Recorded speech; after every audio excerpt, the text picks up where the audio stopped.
After crossing the Atlantic in 1492, Christopher Columbus was glorified during the following centuries as a discoverer, a great navigator, and the Renaissance man who dared to press beyond the confines of the known world. Countries, states, and cities were named in his honor, his ventures were commemorated in world expositions, and the date the landing took place was made a holiday in several countries on the American continent.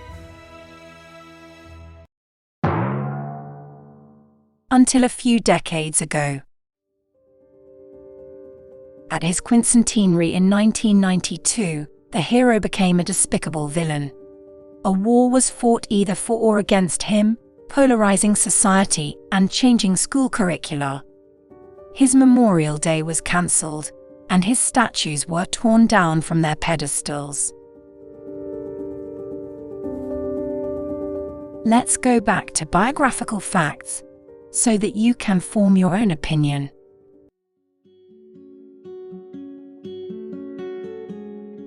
Cristoforo Colombo, later known as Christopher Columbus, was born in the Italian city of Genoa in 1451, in the family of Domenico Colombo and Susanna Fontanarosa.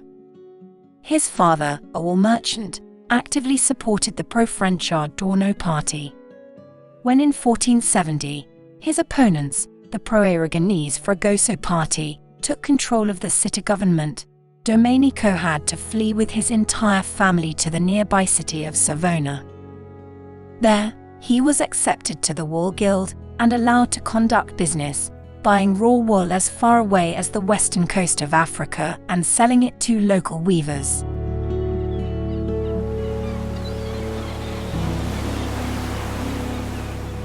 Young Christopher started to travel a lot, acting as a business agent, doing the usual routes from Italy to the southern coast of France, the Iberian Peninsula, and Flanders. In 1476 he was shipwrecked off the coast of Portugal and had to swim ashore. After that, he moved to Lisbon, where he had a shop, selling maps and books with his brother Bartholomew. In 1477 he sailed to England and Ireland and, from there, possibly as far as Iceland. The following year found him buying sugar in Madeira.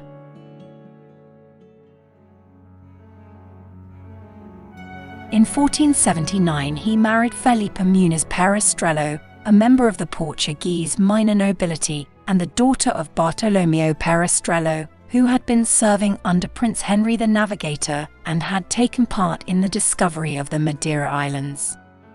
As a reward, he was awarded the captaincy of one of them, Porto Santo.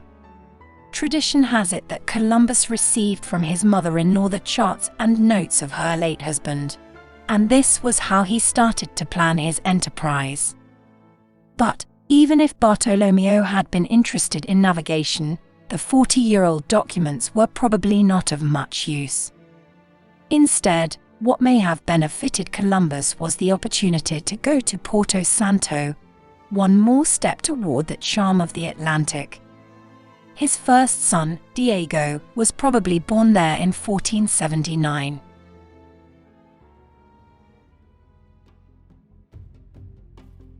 During the following years, Columbus traded along the Guinea and Gold Coasts of tropical West Africa. We don't know when and how he learned to sail, but he appears to have done it, at every opportunity. On the many occasions to talk with seamen about the mysteries of the Western Seas, he was introduced to the legends of remote lands in the Atlantic even before having the chance to consult cosmographic and geographic treatises. He heard stories of strange trees and plants being blown to the Azores from the west, and he witnessed two Chinese-looking bodies being washed up on the seashore in Galway, Ireland. He observed the winds and the currents around the Canaries.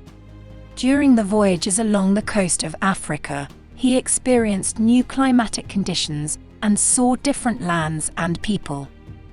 Sailing with the Portuguese, who were the most advanced European navigators of the time, he could practice their use of the quadrant and the astrolabe, which had just begun to be utilized for calculating latitude. During his years in Portugal, he also started to study Latin, to be able to read geographical works, and mathematics and astronomy for navigation. In the late 1470s or early 1480s, Columbus had the opportunity to see a letter sent by the Florentine cosmographer, Paulo del Parzo Toscanelli, to the Portuguese canon, Fernão Martins, who had delivered it to the King Alfonso V in 1474. In this letter, the Florentine scholar explained the possibility of a western route to the Indies.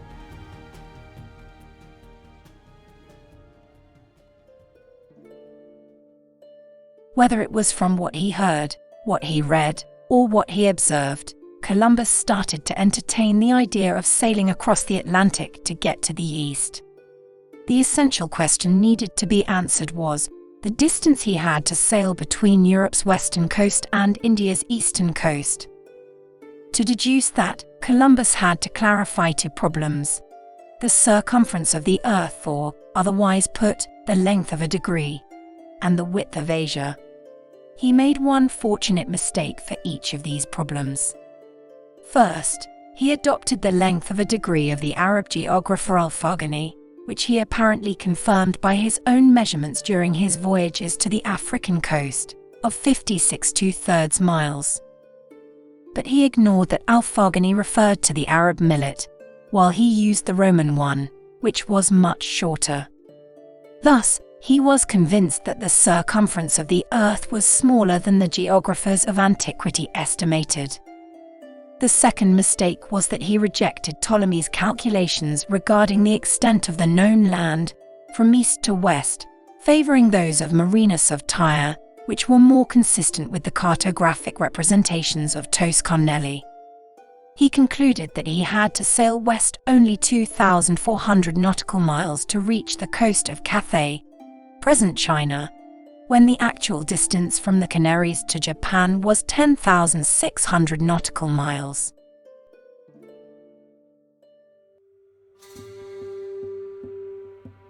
Columbus presented his project to the King of Portugal, Dom João II, in 1484. He couldn't find a worse time. Dom João had inherited a keen interest in exploration from his uncle, Prince Henry the Navigator. Undoubtedly, it wasn't just the thirst for knowledge that drove him forward. East-west trade had occurred throughout the Mediterranean for centuries, but its volume increased in the 1400s. In the aftermath of the Black Death of 1348 and the wars that ravaged Europe, there was a concentration on urban life and an accumulation of wealth in the hands of a small but wealthy elite. States like Venice capitalized on the growing demand for spices and luxury goods from the Far East.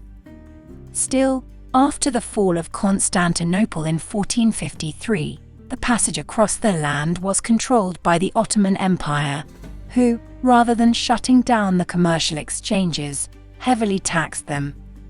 Most Eastern merchandise was paid for in gold, and gold had poured into Europe from the mines of Sudan via North Africa and trans-Saharan caravan routes. Along these routes, it reached Tunis, Cairo, and Alexandria, where Italian merchants obtained it in exchange for European goods.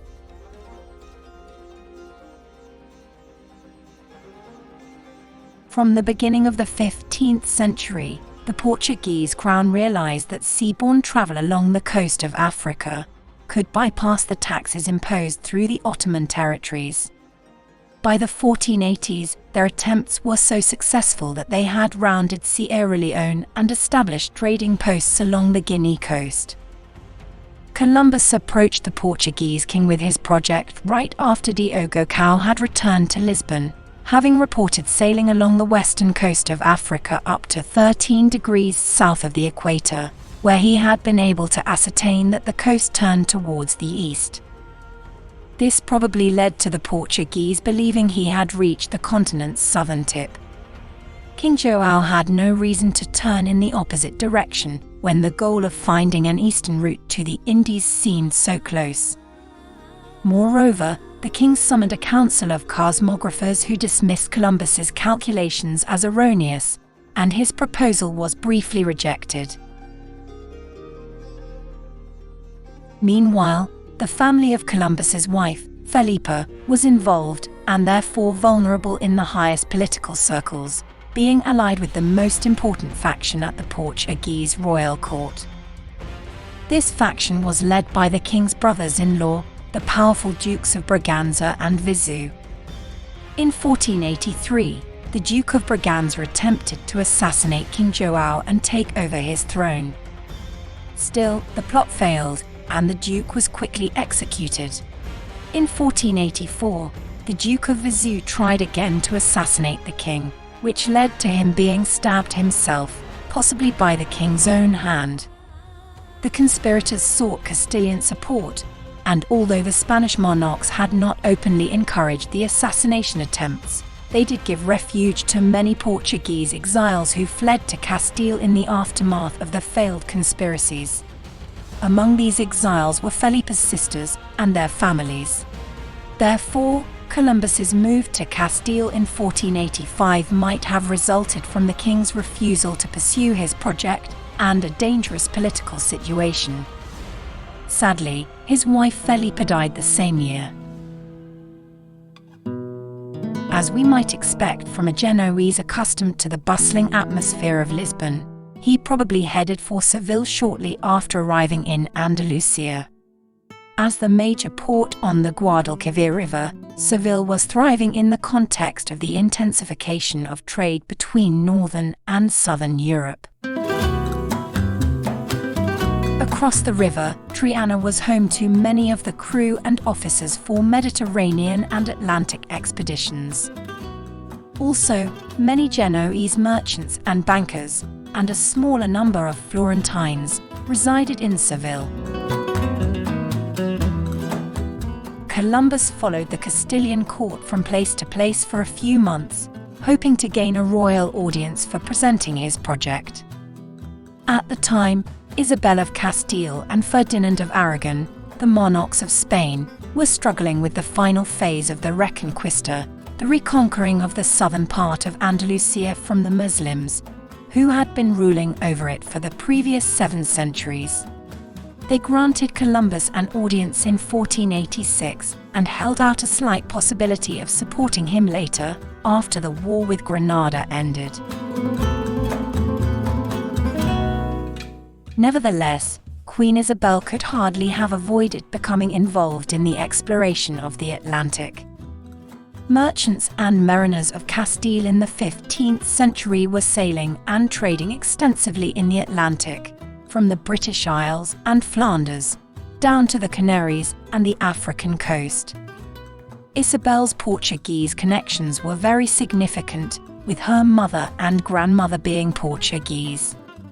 Her father, King Juan of Castile, had passed when she was 3. Thus, she had been raised by her mother and grandmother in a Portuguese household, probably having Portuguese as her first language. Her grandmother, Isabel of Barcelos, was the daughter of the founder of the powerful House of Braganza. She had personally experienced the beginnings of Portugal's golden age of expansion, while living at the Portuguese court. She had witnessed the gold and glory that flowed into Portugal during that first phase of Atlantic exploration. Little Isabel probably had grown up surrounded by the stories told by her grandmother, absorbing all the information with excitement. Ironically, she had later to fight the Portuguese, to gain complete control of Castile. The death of her half-brother, Enrique IV in 1474, was followed by a battle for the succession of the Castilian throne. Isabel, supported by the Crown of Aragon and some of the Castilian nobility and town governments, had to contend against Enrique's daughter, Juana, called La Beltraneja, supported by the Portuguese King Alfonso V, who had promised to marry her. Isabel and Ferdinand conducted a small naval war against the Portuguese, trying to gain control over the Atlantic routes down the coast of Africa. Still, the decisive battles were fought on land, and eventually, Isabel and Ferdinand prevailed. When negotiations were opened, Isabel met with Beatriz, the Duchess of Braganza, who also happened to be her aunt. Their conversations ultimately led to a series of agreements that materialized into the Treaty of Alcasovas in 1479.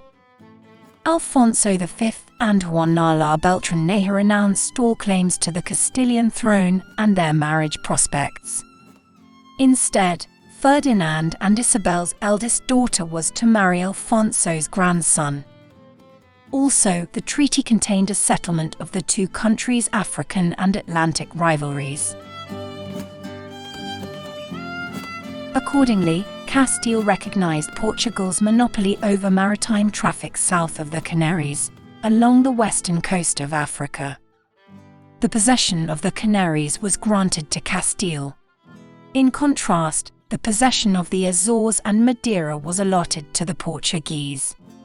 Also, in somewhat ambiguous terms, the Portuguese received title to any newly discovered lands that might be encountered south of the Canaries, which would be an object of dispute between the two countries later on.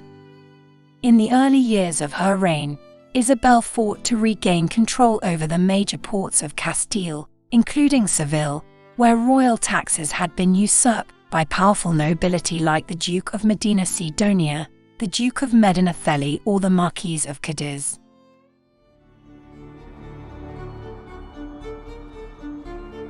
Columbus petitioned for support several times while the siege of Granada continued. The monarchs treated him courteously and even authorized some small stipends for his living expenses, thus preventing him from taking his ideas to another royal court.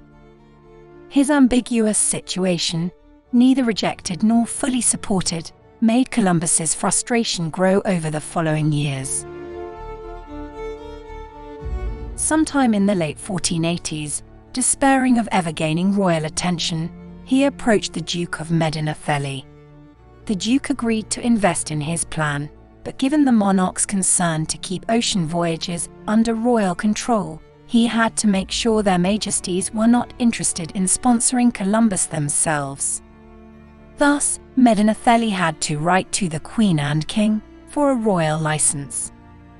The Queen replied very graciously, but she didn't issue the license. 7 long years had passed between Columbus's arrival from Portugal and the final resolution of his plea to the Catholic monarchs. And the most emblematic place of this period may be the Franciscan monastery of Santa Maria della Rabida. After he had arrived with his 5-year-old son in 1485, they sought shelter in this monastery on their way to Huelva, where Columbus left little Diego in the care of one of his late wife's sisters. We don't know whether it was just a stroke of luck or he was directed there by other Franciscans he had met before. Still, he found a suitable cultural substrate in La Rabida to make his ideas mature. Fray Antonio de Marchena, the astronomer and also the custodian of the monastery, not only offered Columbus a place to live at the friary for the first 5 months after his arrival, but also recommended him to the Dukes of Medinaceli and Medina Sidonia, as well as to Hernando de Talavera, the Queen's confessor. In 1488, tired of waiting, Columbus decided to try his luck again with the King of Portugal, and he was in Lisbon right when Bartolomeu Dias returned from the first journey around the Cape of Good Hope. Needless to say that this moment of approaching the Portuguese king was even worse than the first, but Columbus was only reinforced in his belief.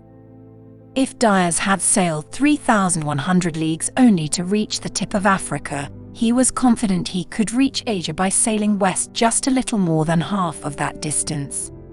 So, he resumed his waiting in Castile until the last months of 1491, when he gave up his expectations for good and decided to leave Spain and submit his plan to the King of France. Weary and discouraged, he made his way to Labrado to bid farewell to the friars. But here, another friar, Juan Perez, who had also been the Queen's confessor and still enjoyed prestige and influence at the court, persuaded him to change his mind. He wrote to the Queen, urging her to grant the Navigators Project another hearing. About a month later, a message arrived from the Queen, summoning Juan Perez to the camp at Santa Fe, where the army was preparing the final and decisive attack on Granada. The friar hurried to the camp, won the Queen's support, and returned with the cheering news. Columbus was to return to the court, where the stipulations for his expedition were to be drawn up and signed. If you have enjoyed this episode, please join me for the next, where we shall discuss the details of Columbus's first voyage.